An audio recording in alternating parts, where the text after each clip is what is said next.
Hello, everyone. Welcome to another exciting episode of the Curious K podcast. My name is Kolapo, and I'm your host. If you're joining us for the first time, Curious K podcast is a show where I meet with amazing startup founders, ecosystem builders, VCs, angel investors, and everyone working to make entrepreneurship thrive on the African continent. And today's show is really going to be exciting because I'm featuring Daniel Bloch, who has spent the last 9 years building blockchain solutions. He's currently the CEO of Seso Global, which is a digital land transaction platform that facilitates secure, trusted, and risk-free blockchain land transaction between property owners, land service agencies, and financial institutions. Uh, Daniel has also worked at Bitbox, which is one of the first crypto exchange platform, and he's also co-founded another exciting project like the Blockchain Education Network, which is a non-profit that provides blockchain educational initiatives at universities in over 10 countries across the world. Thank you, Daniel, for joining us today on Curious K podcast.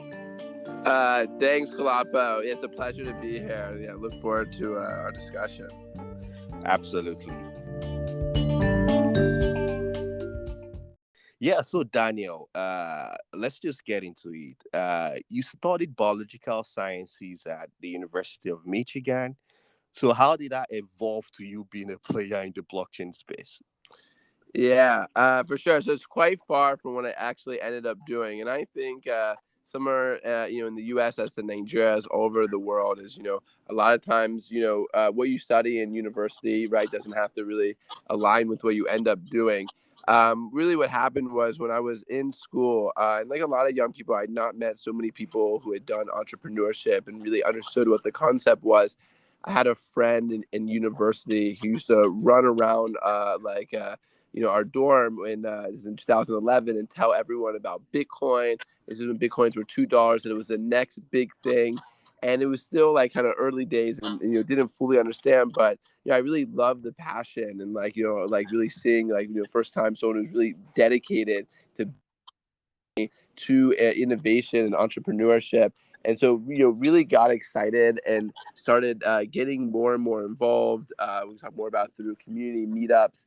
And I spent some time doing fish farming, also a passion. But really, I saw this great opportunity in this new technology development, and decided to jump like full into it. Absolutely. Yeah. Thank you very much for sharing that, Daniel. Yeah. So, like you mentioned, crypto was like the first foray for you into trying to play or understand the blockchain technology, right? Yeah. So with a few friends from university, one of the first cryptocurrency exchanges to launch back in 2011 called Bitbox, which was a Bitcoin exchange early on. Actually, it was one of the Draper family's first investments into crypto. And so really, saw a lot of excitement there. I started hosting meetups, which what turned into the Blockchain Education Network. And we looked at, at first it was really just the crypto space, but I think a lot of aspect of security, what the blockchain can bring, peer-to-peer transactions. You'll remember when videos started coming out about land rights, around securing documents such as titles on the blockchain. And then this really led to the focus of, wow, what else could we do with this? And so, really, I think it's like anything. Once you go down the rabbit's hole, like Alice in Wonderland, you start saying, what else can be applied and what else is happening. And it is what I think is amazing about technology right now is that these aspects are so new. So we're really only looking, 10 years, or like what, 11 years, only a bit over a decade since Bitcoin coming out, and we've seen now, a huge industry develop, and we're still only at the early stages. Your role? Can you just tell us what was it like working at Bitbox? What was the process like? Were you part of the founding team of Bitbox, or did you join at a point? And what Yeah, was your key so role? I was one of the founding team members, and with the founder, Kennard Hockenhall, who's now living in San Francisco, really say crypto visionary from very early days, and our developer, the lead developer and the co-founder on the company, Cameron Hijazi, actually now runs a very successful NFT platform called Cent.co, which is one of like the top and like really groundbreaking in the NFT space. They sold Jack Dorsey's tweet recently. So we were actually in the early days setting up a mining pool. So I was working with people, educating them around Bitcoin, and explaining to what mining was, getting them involved in the mining pools, which is really around technology that helps you process transactions and gets Bitcoins in return. So really through engaging the community and start building up the mining, we saw that the meetups could really do a lot in the space. I wish I say now I had all the Bitcoins from them and was living, turned that into Bitcoin millionaire. But unfortunately, back at that time, we would spend most of our Bitcoins on Bitcoin mining equipment. So at Wow. the end, we ended up with mostly just like useless hardware boxes. But Mm. it was a exciting time. Interesting journey, right? And so, at what point did you like start building Seso? All right, like why did you think, okay, right now you've played in mining, you've educated people about what blockchain is and all that. So, why did you want to focus on land rights using blockchain technology just to create transparency in that space? Yeah.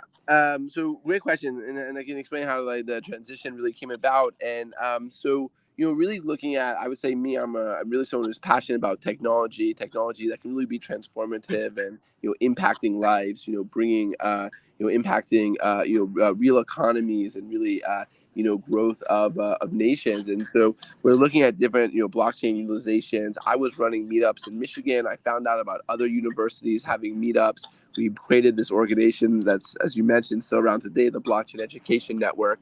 First, it was just in the US and Canada, but then schools joined around the world, and we had universities from Ghana, from Kenya, and would really, we were discussing with our colleagues there about what were the opportunities, what could be done. And at that time, there's a lot of focus around how blockchain could be used in land rights. There was this very impactful video that was made by an early crypto company or blockchain company called Factum that was around how blockchain could be used to secure the land rights. And so we're having events in Ghana and Kenya, kind of exploring different use cases.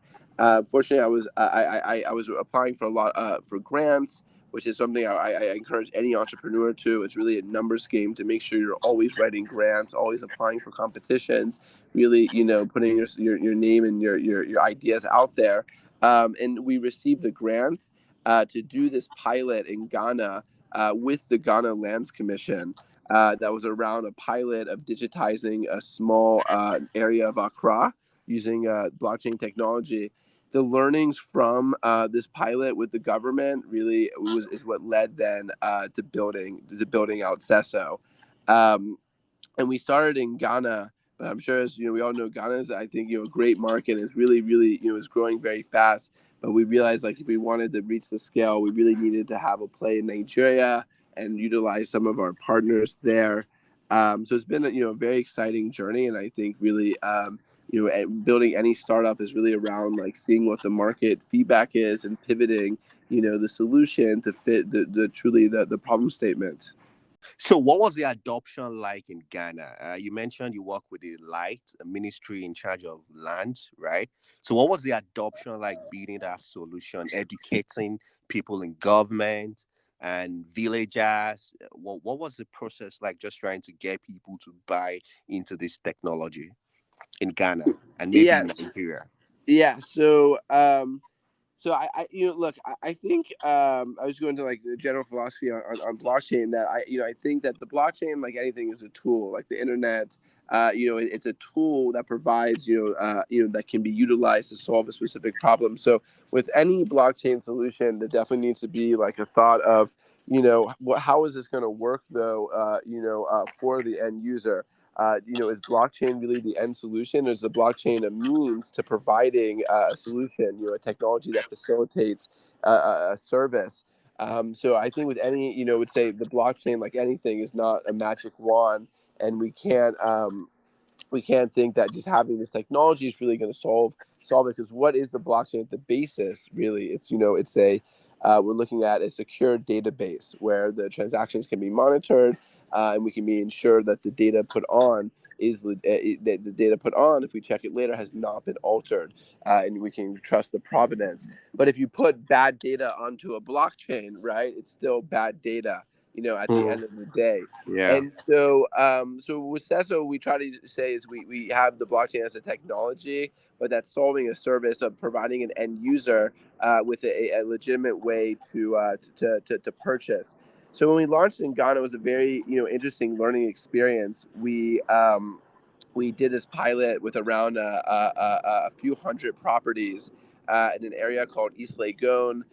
We were working to build the database, working with the government's registry. So I think they were very excited, more around the digital interface, how it could work, easily retrieving the properties, and really, providing assurance that the blockchain technology would be an enhancement, right, than say a normal land digitization system.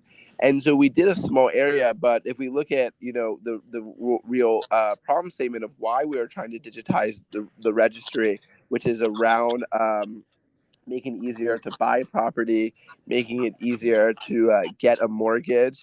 And what you find, right, is that the land registry is not really the full solution, because you can look at things in Ghana, like in Nigeria, clients would come to us and say, okay, we can see that the documents are here, but how can we trust that the property is built correctly, right? That you can have a perfect title, but not be aware that the wiring was done wrong and the house catches on fire, or that the materials were not built right and it collapses, right? So really there needs to be a lot of provenance and how we figure out not just the land registry, but all the pieces that combine into a property.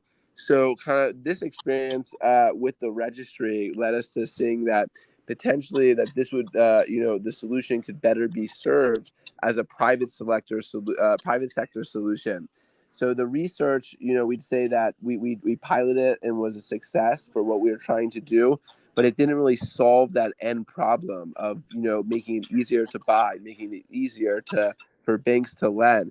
So that really led us to launching Seso. And what Seso really does is works with the property developers, those who are trying to build providence, who are trying to show not only the title is good, that the materials they good are used, that the architect they good is used, that they have the proper building plan. And so that's really the learning from Ghana led us to building Seso, which is more a holistic solution, bringing together the property developers, the law firms that can provide searches and verifications, the architects, the mortgage banks, so we can build a registry through active transactions. And that's what's so exciting about the blockchain, is that as these different parties transact, as the lawyer adds verification, as the valuer does a valuation report, you can build out the registry through active participation. So right now, can you just share with us, because now you have like private sector players on board. So as an individual right now in Nigeria, can I go on Seso platform to purchase, buy a building?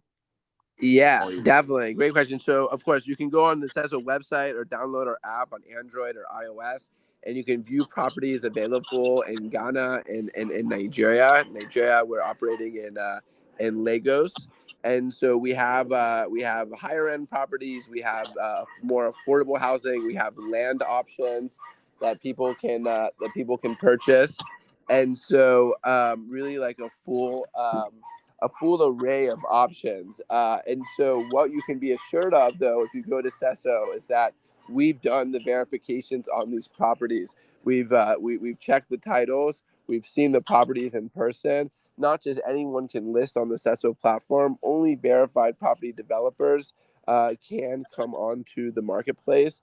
And not only can you find the properties, right? You can find law firms, partners like Banwo and Iguodalo, Udo Dumobelosagi, well-known firms in Ghana, banks like Standard Chartered, who understand the CESO process, and now they say we want to offer services on these properties. great. So I mean, I think the importance of, or the essence of blockchain technology is trust, right? It tries to protect the integrity of whatever data or whatever information you put on the platform, and that's what Seso is trying to do, right? Because I'm coming on the platform, I know any property or any land I'm looking to acquire has been verified. Exactly. So you can build that confidence. And what we say is that long term, if you're participating in CESO, if you as a developer are listing your properties, if you are buyers making transactions or hiring a lawyer, what you're doing as well is you're actively participating in the building of this digital registry. And what we hope long term, look at what we say, like our vision down the future, is that as we have more property developers, more people listing their properties on the CESO platform, we can go to government and say, look, we are here with the private sector, with the property developers, with the banks, the law firms, all of the buyers who have already been a part of this, and they too now have their profiles on CESO where they can manage their title and their documents. We can go to the government and say, look, the platform has already been digitized, and the land registry has been digitized by the community, and we just want you to adopt the registry, or at least use it as a starting base to make it easy for government, right? And so what we hope long term is that as more and more participators come, this can become a service that the government can also leverage to say, here's access to all of the developers, all of the players that I can key in with. So let's talk about funding, right? At a point you mentioned grants. I mean, you started based on a grant you received with your partnership with the Land Ministry in Ghana. So, at what point did you start raising money? Have you raised? Can you just tell us about that? Yeah, definitely. So we've raised two rounds, which we're fortunate, to have closed, and it took some time over the years. The first one was really kind of family offices that we had connected with, a family office in Ghana, a family office in South Africa, and several angel investors when we launched in 2018. Seso's raised about $1 million to date over the several rounds. And then we recently closed a round last year, our pre-seed round, funded by Keppel Africa Ventures, several notable angel investors such as Ibrahim Sanga, um, who's an active angel based in Egypt, and several others. So I would say that it definitely took some time, and as like any entrepreneur that I would speak to, I think others would agree the same that you really need to talk to a lot of people, and I think and I do think when best what we've been fortunate to have is people who are actively involved in the real estate industry in Africa, understand the potential and be involved in these past two rounds. Great. And can you just give us a range in terms of timeline to when you started the conversation to when you closed the seed round? Yeah, definitely. So this last seed round, so it took almost you can say like almost, well, especially with the pandemic, we had to delay a little bit, almost a bit over a year. And I would note that even some of the investors that joined the round were people that I had met years before and that had reconnected with, so it already kind of had met in the past and re-engaged. And we advise, like, it's also some like early prop tech. So I would also say if any prop tech companies in Africa are listening to the podcast, you can reach out, and we like to we're trying to really grow the prop tech community and be active in those we can collaborate with and help grow. And I think everyone say that you definitely would need maybe, especially in an industry that's early on like prop tech, maybe at least 6 months to a year to raise the round.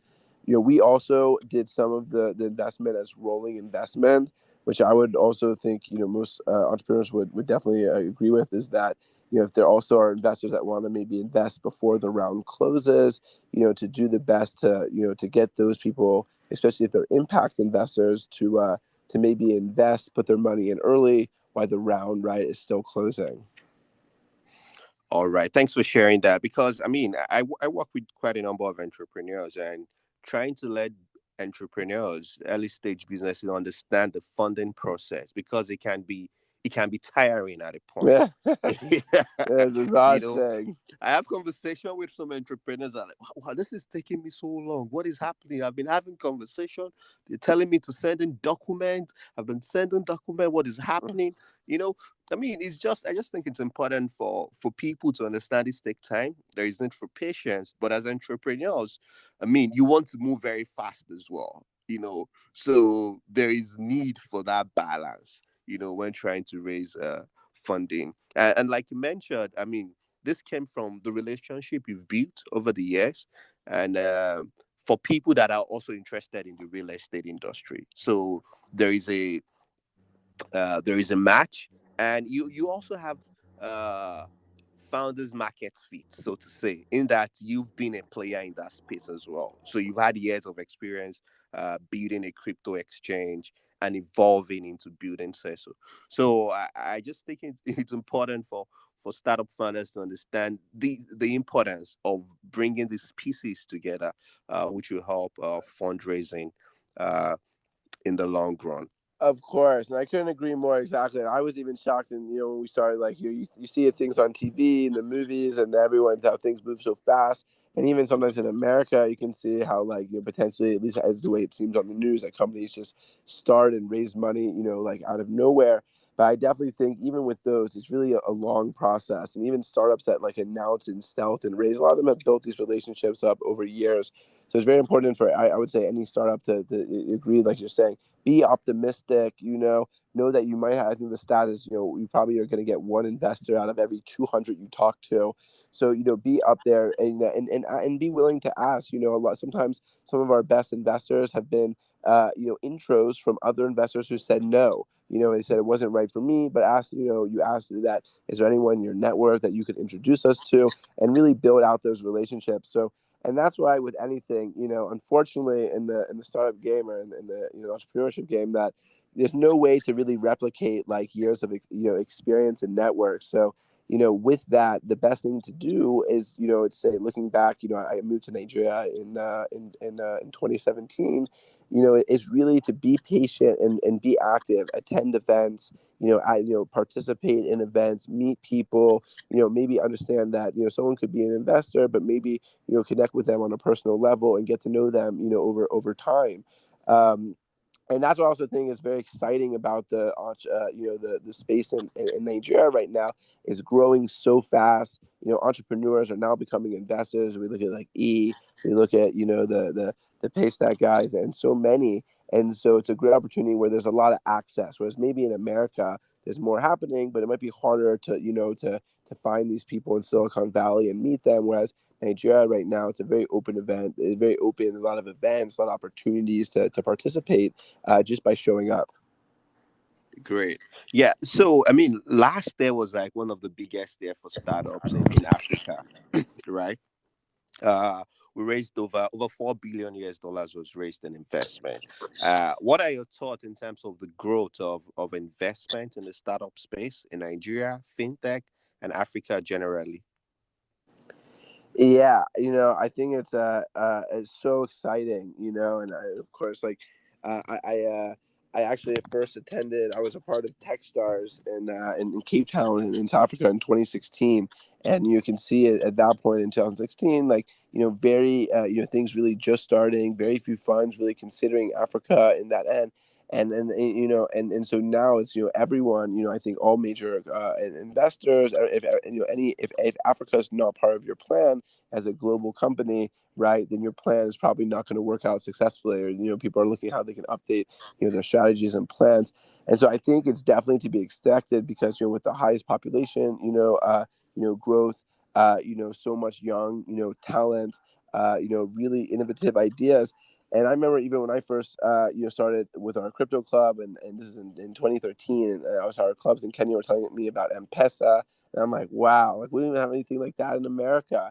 And so I also think it's a great opportunity where we're starting. I think this year what's going to happen also with the amount of funds, what we're seeing, and I think one thing we don't talk about as well, we don't talk about a lot, is that we're also entering a phase where I truly believe Nigerian startups, African startups will become leading global brands. So I think we're almost at a point now where the top Nigerian startups, and we're already starting to see it, are going to make market entries into South America, into Asia. And so not just being like the dominant brands in Africa, where African tech startups can start being, dominant globally. And so I think it's only going to keep growing. But I think what we're going to see this year is definitely in the next couple of years is kind of expansion out into other industries. So we have seen huge amounts of growth in fintech. And if we look at other markets, like in Southeast Asia and in South America, after fintech, we see emergence often of insurtech, of prop tech, of ag tech. And so really, I definitely think we're going to see a large immersion, right, of also investment outside of the traditional sectors these next couple of years. So, in terms of building Seso, I mean, would do you worry about competitors? I think right now, like there's competitors, there's companies that are complementary. There's in every market. There's also people trying to sell houses. What we say is like I think the unrealized potential in the prop tech market is so great. That there's room for many, many more companies. So I think that there's I think there's going to be time for competition later. But I think now's the time for collaboration at the very least. Just everyone contributing to the growth of the market, right? Because anyone is maybe even a direct competitor, another marketplace to buy properties from, is still contributing to the overall growth of digital real estate transactions, getting people comfortable investing and finding properties, online, good experiences that can be made, that can people buy into, companies that are starting with mortgage startups, or crowdfunding. We do some good work with, give a shout out to like CoFundy and MyInvest, who are crowdfunding startups who've kicked up in Ghana and Nigeria respectively. And so we recently even hosted ourselves.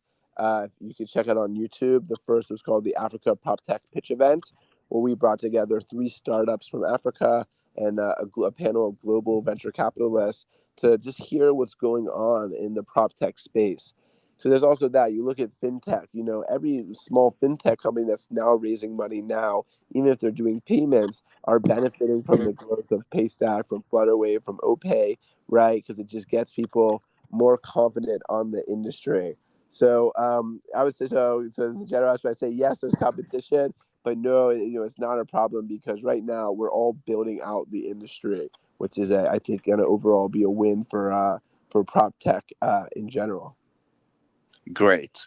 And so I just want to know, you've been an entrepreneur for years. What can you say has been like your biggest challenge, or the biggest challenges you faced building or launching out? Maybe it's your non-profit organization, Beatbox, Seso. What has been the trend that you've noticed building or launching out new product?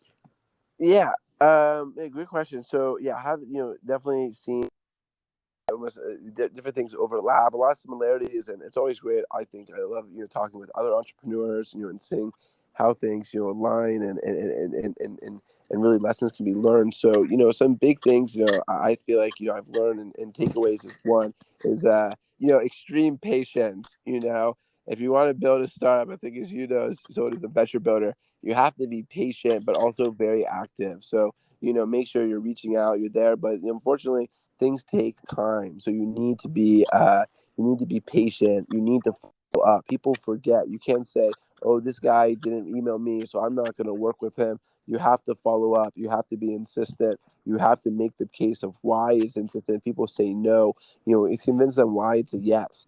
So really be patient with people, but still be active, because nothing beats like having so say even you're trying to partner with a bank and you start now, and maybe it takes a long time, but one good thing about a slow process is that you can use that time to build the relationship, so that when you launch the product, these people you've been trialing with, you've known for a year, you've known for 2 years, and really have that mindset that things will take time, but you're willing to see through it and push it. um, I think the other very important life lesson I've learned is that, be very careful, and make sure that everyone, your team members are on the same page when starting. definitely seen a lot of companies, go down because disagreement with founders, or I've had my own, experiences, with that. I've had positive, negative experiences building teams that you're honest with your team members, you're honest with yourself. Yeah, I think it's very important to, to give ownership and equity to team members, so people are committed, they're part of the building of the company. But you really understand people, up front. You can say, this is where I see the company. Maybe one founder wants to sell it as soon as possible, the next founder wants to do it, for 20, 30 years, but the conversation maybe was never had, right? So I think, team building is so important, and building a culture in the team where people are dedicated, they're motivated, and they really believe in the concept. So, definitely, I think, and I think that's what we're seeing, why startups, one reason why they're so successful in Nigeria is because I think, as we all know, corporate culture, and look at America the same way, corporate culture is not the best, right? People can be very dismissive to, to lower staff, to, really maybe a very hierarchical structure. And then startups are coming on board, giving better work environments, experiences, office space, flexible schedules. We're really seeing people say, maybe even if I make less money, I would rather work for a place, right, where I like the people I work with, I believe in them, I'm learning, I'm growing as a person, and I'm have equity. I'm a part of this. Um, so I think, those aspects, very key. And then the other thing I would always say to any startup is, I've learned from mistakes, is that you can have the most grand vision, you can have the most grand vision, but you have to start small. Think about, what's the minimal viable product, what can I go out and see what the market is? Because I always think that, you can do customer surveys, you can ask 1 million customers what they think, but oftentimes the best way to get feedback is to build the minimal version and get someone to use it, because you really will only know when people use it and they say, "Hey, what about this? Well, how about, we add what have you ever thought about this part?" And so nothing beats getting it to the clients, and getting that customer feedback. And that's why I'd highly recommend, if there's any entrepreneurs thinking like, man, but I'm not even a software developer, like, how can I get a company started? I've seen amazing companies start, and now these are things I wish they were around when I started at the beginning, where, apps like Bubble, I don't know, bubble.io, um, which is a no code platform that allows you to build apps even if you're not a developer. I love Upwork, companies like Zapier and N8N, no code, low code solutions, where at this point you can build an MVP, a great product, with very minimal input and monetary costs. So it's also a very exciting time where you can really, and that's what's great about the DeFi space as well, is you can rapidly prototype solutions and get them out to the market. Great. I mean, great insights. And you mentioned something about uh, building the right team, or trying to update, carry your team members along. So, can you just share briefly with us, what was it like building your team? How was that process like for you, making sure you have the right people on board as you scale across different African countries?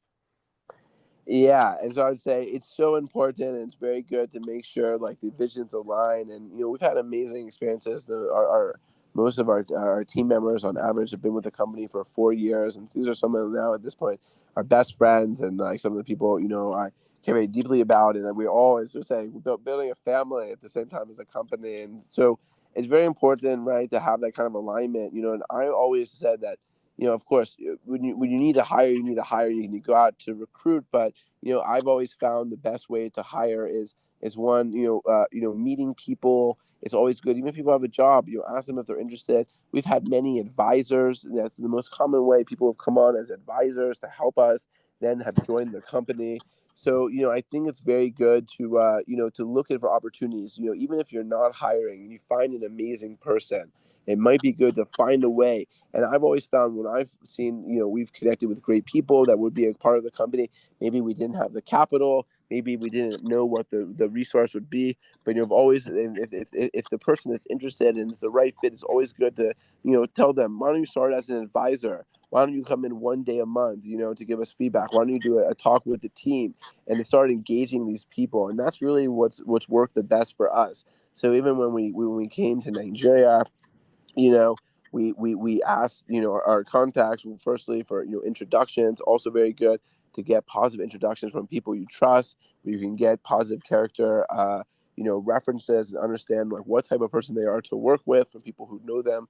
Because sometimes you'd rather have someone who's a team player that maybe is not the fastest and most productive, but someone who's maybe can do so much, but really is not going to bring good culture and energy to your team. And so we've always found introductions, and then when you find the right person, finding that way for them to get involved, and that's really, I think, been something special, and amazing people. I think the Seso team, I give them all the kudos and the compliments for what we've built has really been down to the team who's done that. And most of our team has come together from people who have been friends of the company first and then joined the company, people who work with us, bringing on people that they say they would be best for this role. And I think it's an exciting time right now, and for anyone looking to join a startup, it's a great time to get in early, right? And really be someone who can contribute, try out different things, like be willing to take on different roles, and really can build stake in a company that's really gonna move fast and scale up. Thank you for sharing that. So, as we round up, Daniel, I mean, is there anything else you like to you tell us? I mean, are you launching a new product at Cecil? Is there anything exciting you like to share with us as we round up? Yeah, definitely. So, thanks. So, I would, keep track of what's happening. You can always, our website, we're always updating news. We have some very exciting products we're going to be launching this year. One of them being a very unique mortgage product. It's going to start off as a diaspora mortgage product where people can borrow from abroad to buy locally, and then it's going to lead into more affordable mortgage products in the local market as well. So we're very, very excited about that. We should be on the lookout as well. We're going to be, Seso is going to be actively involved in some property developments as well. So getting more involved from the ground stage. So to help build the documentation, everything very, very precise and really to the market from the ground up, which we're very excited about. Only good things happening ahead. And I would just say in general that I think the property market is really, really, growing. And throughout all the difficulties of buying property, we see the market continuously growing. So when people have opportunity to invest and look at, what they should put into, land options, property, always a good return. Great. Thank you, Daniel, for sharing all this, and thank you very much for being on Curious K podcast. Oh, great. Thanks so much for having me, Kalapa. It was a pleasure. Thank you, everyone, for listening. That is Daniel Bloch of Seso Global. I hope you enjoyed this episode. Feel free to share with your friends, and see you next time. Bye bye.